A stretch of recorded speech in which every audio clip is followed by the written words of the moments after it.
আবৃত্তি কৰিবলৈ লৈছোঁ কবি দেৱকান্ত বৰুৱাৰ কালজয়ী কবিতা সাগৰ দেখিছা।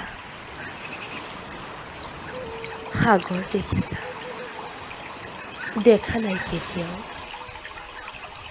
ময়ো দেখা নাই, শুনিছোঁ তথাপি নীলিম সলিল ৰাশি, বাধাহীন উৰ্মিমালা, আছে দূৰ দিগন্ত ব্যাপী। মোৰ এই অন্তৰখনি সাগৰৰ দৰে নীলা বেদনাৰে দেখা নাই তুমি। উঠিছে মৰিছে য'ত বাসনাৰ লক্ষ্যঢৌ, তোমাৰেই স্মৃতি সীমা চুমি। শুনা নাই মোৰ সাগৰত, তুমি শুনা নাই ধুমুহাৰ উতলা সংগীত। বুজা নাই, অনুভৱ কৰা নাই ফুলনি বসন্তৰ কোমল ইংগিত। দেখিছাতো ৰামধেনু বাৰিষাৰ ডাৱৰত, পোহৰৰ মোহন গৌৰৱ,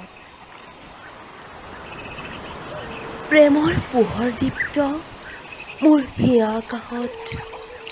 দেখিছানে ৰঙৰ উৎসৱ, মাজনিশা সাৰ পাই, শুনিছানে কেতিয়াবা কেতেকী হিয়া ভগা মাত।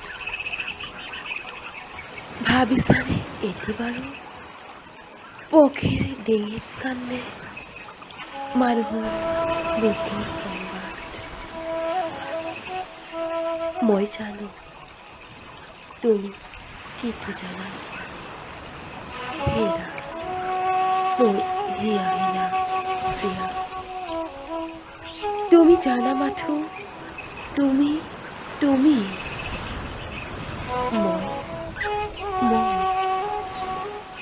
তুমিতো নাজানা হাই, কিয় বাৰু কিয় আমি গাঁঠো জয় পৰা মালতীৰে জয়ৰ গৌৰৱ মালা। মিলনৰ কাৰেং সোণালী সাজু কিয় পৃথিৱীৰ দুখৰ বোকাৰে আমি। হৃদয়ৰ ৰঙা তেজ ঢালি প্ৰতিমাৰ পখালো চৰণ কিয়। তুমি নুবুজিবা সখী, কিনো বেদনাত ষষ্ঠীত প্ৰতিষ্ঠা কৰা দেৱীক বিসৰ্জো আমি বিজয়াৰ বিফল সন্ধ্যাত। সন্ধিয়া আহিছে নামি, ঠগ হেৰা নেলাগে জ্বলা বচাকি। দুটি নয়নৰ সহজ প্ৰভাৰে আজি নাখিবা তিমিৰ তুমি অন্ধকাৰ মোৰ জগতৰ।